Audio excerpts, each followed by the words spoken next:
I actually have two seasonal stories for you tonight. Um, and I hope you enjoy them. I used to live in New Hampshire. And when I lived there, I worked in a convenience store, one of those 24-hour places. This was a pretty rural area. So this was the only convenience store within, I don't know, a 40-mile radius, something like that. It was a long way to get to any place that was open at night. And I had the night shift. I worked from 11 p.m. to 6:30 a.m. Now, most of the year it was fine. It was easy. I had to stock shelves and mop the floor and keep hot coffee on and, simple stuff like that. And people would trickle in and out over the course of the night on their way to work or when they stopped to get gas or just because they were lonely. It was a pretty easy job most of the time, except for 1 week every summer when Laconia Bike Week happened. Now, some of you might have heard of this. Laconia is a town in New Hampshire. It was about 25 miles from where my store was. And 1 week every summer, bikers from all over the continent would show up and race and party and celebrate and enjoy their community. It was a pretty amazing event to be near. And for that week, it was kind of like Branson Motorcycle Week. So for that week, every night, the store was jam packed. There would be a line outside the door snaking around the building as people came in for, all the stuff you need at a convenience store, soda and coffee and tissues and toilet paper and ice cream and whatever it is you might need in the middle of the night when you've been up partying all night long. The first year, the first night, I was kind of scared because bikers have a reputation. But I have to say, these folks were lovely. They lined up, they were loud and boisterous, but when the shelves would begin to run bare, a couple of big guys would stand at the door with their arms crossed, and they'd stop anyone from coming in, while a couple of other big guys would come in and help me get everything stocked as quickly as possible. These were mostly men, mostly, I don't know, in their 30s to 70s, big guys with big bellies and big beards and big laughs. And, for a week every year, they got to be bikers instead of accountants or teachers or plumbers or whatever it was that they did the rest of the time. And they took really good care of me. Admittedly, I got called baby a lot more than I usually do, and I had a lot of offers to go for a ride on a bike or something else after my shift was done, but it was okay. I wasn't scared anymore because I realized that this was a community and they would take care of me. I even got to know some of the regulars. I recognized them. They told me their nicknames. There was Skinny Joe, who was the biggest man I have ever seen. There was Frank, whose name was really Bob, but he always told the truth, so everyone called him Frank, and on and on and on. Well, towards the end of Bike Week one year, I'm there doing my best to get people rung up, and they're helping me stock the shelves and making sure everything's okay. And I'm chatting with everybody like I've known them for decades, because that's kind of how it felt. We went through this intense experience together over the course of the week. All right, they went through the intense experience, but they came to me and told me stories about it, which was kind of like going through the intense experience. And so I knew most of them. It felt almost like a kind of family. When this guy came in whom I didn't recognize, it was him and his crew, these 8 guys who were kind of hovered around him. And he looked like everybody else. I could see him as the line was snaking around the store. And my eye kept being drawn towards him because even though he looked like everybody else, he looked familiar in a way that I didn't really understand. He was kind of short, he had a round belly. He had white hair that was pulled back into a ponytail. He had a big white beard and white mustache. He was wearing a leather vest and leather pants and a plaid shirt underneath everything. And, he looked like a biker. But there was something about him. He had these guys with him, his crew. They were all shorter than he was. They were all kind of little guys, mostly fairly scrawny, and they were sticking close to him and looking around a lot. One of them kept honking his nose, blowing his nose into a bright red handkerchief. This poor guy, his nose was so red, it must have hurt so much. It was glowing. Well, when they finally got around to me in line, they set down on the counter cookies and a couple gallons of milk, which I thought was really cute, right? Bikers getting cookies and milk. And I'm looking at him and I'm ringing him up and I finally said, "Have you been in the store before?" And he said in this kind of resonant voice, "Nope, haven't been in here before." And I said, "I swear you look really familiar. Have I met you before?" And he gave me this long, considering look. And all of a sudden, this memory came rising up from when I was a very little girl about sneaking out into the living room on Christmas Eve and someone turning and smiling at me and tapping the side of their nose. And I looked at him with his round belly and his long flowing white hair tied back in his beard. And he looked over at the little guy who was snorting, the one with the red nose, and he said, "Rudy, will you knock it off already?" And his nose glowed in the store. And I looked at him and he must have seen the recognition in my eyes. And he said, "Everybody needs a vacation in the off season. You be a good girl." And he tapped his nose and they were gone.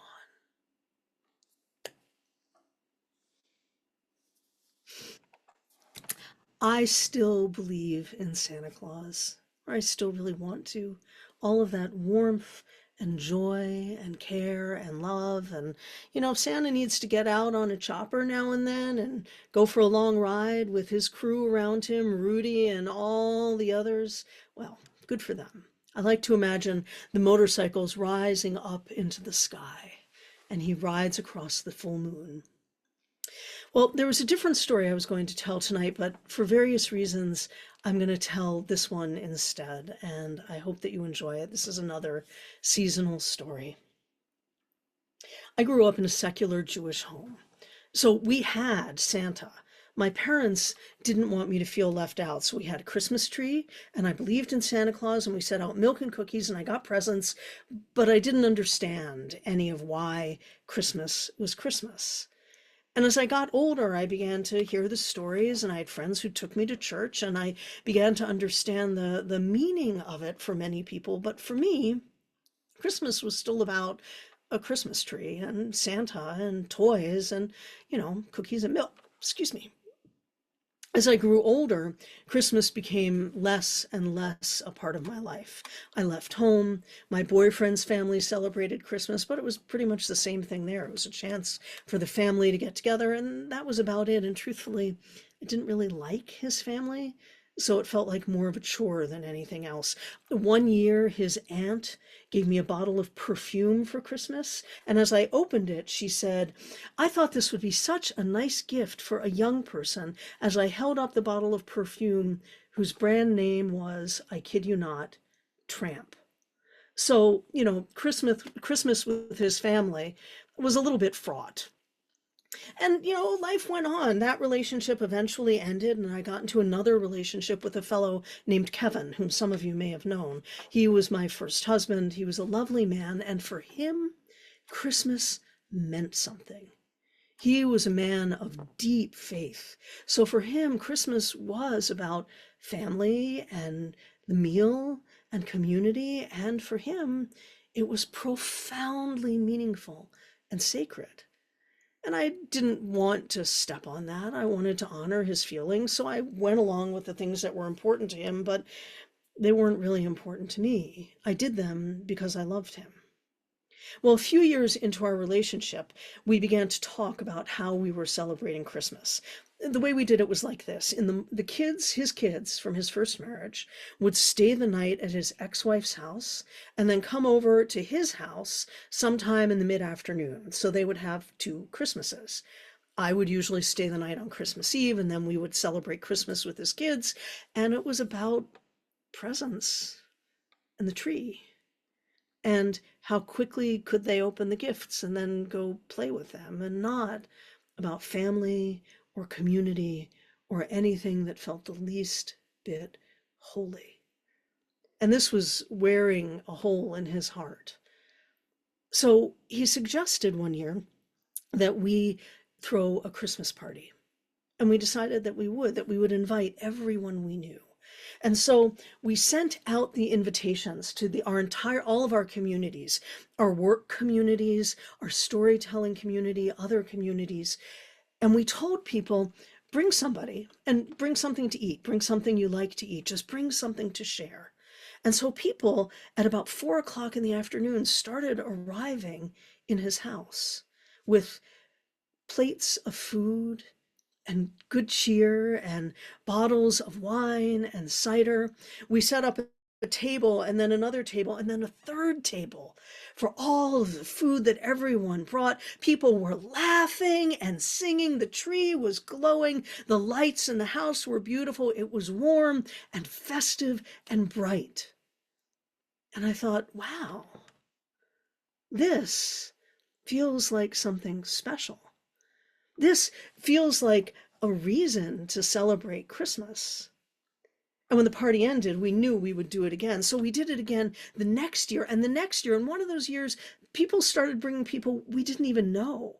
Word spread about this party, where if you didn't have any place else to go on Christmas, you could come and there would be good food and good company.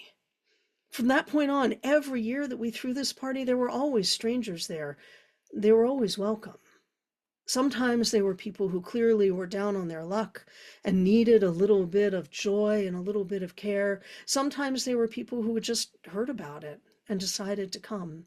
By some miracle, the party never got out of hand. Nothing was ever a problem. It just was people gathering in community and in care for one another. And I began to think that maybe I understood what Christmas was about. By the 5th or 6th year, we had everything down. We knew what some people would bring. We knew to set out tables for food. We knew that Ralph would always arrive an hour early and that everybody else would come at the right time. And Ralph would always say, I forgot. But really, he just wanted to be there early to help set up. So he helped set up. We knew that some people would stay far too late, so we always had to make sure there was a place for people to sleep because eventually we needed to go to sleep. We knew that the kids would hide in this corner and they'd play dreidel because I always would give them a dreidel for Christmas. We knew that if it was Hanukkah, we would also do the Hanukkah lights, and Brother Blue, a storytelling icon who has long since passed, he would say a prayer. We had it down. And I was starting to love Christmas. It still wasn't a religious holiday for me, but it felt special. That year, around 6 o'clock at night, it began to start to snow. This was in Boston. And snow and snow and snow. And soon, when we stepped outside, the world had that quiet to it that it only has when it's snowing. All of the houses in the neighborhood were bright with beautiful Christmas lights, and outside the wind cut against our cheeks and the snow would splatter on our skin, and it was perfect. I was outside making a snowman with the kids when the lights went out. The snow was so heavy that the power was gone in the neighborhood. The whole neighborhood was dark. We crunched our way across the snow back inside, and everyone was silent, looking around. What should we do? And I walked up to Kevin and said, we need candles. And so we found candles and set up candles in the room on every non-flammable surface we could find. We were very lucky looking back at it, but soon the room was full of candlelight and quiet conversation and good smells and the feel of that cold still in my cheeks. And then someone stood up and started to sing. Oh, holy night. Now, I don't know the words to the song but I know the song. And soon we all were singing along, most of us going, na na na na na na na. And when the song ended, there was a silence that was then broken by someone starting to clap and cheer, and people wiped the tears off of their faces. And in that moment, in a house full of some people I loved and some strangers who needed warmth on a cold winter night, I understood. I'm still Jewish. I'm still not a Christian. But now Christmas is sacred, or at least we can make it sacred if we are together, if we pay attention, and if we are willing to open our hearts and our doors to those who need it most. Sometimes that will be us.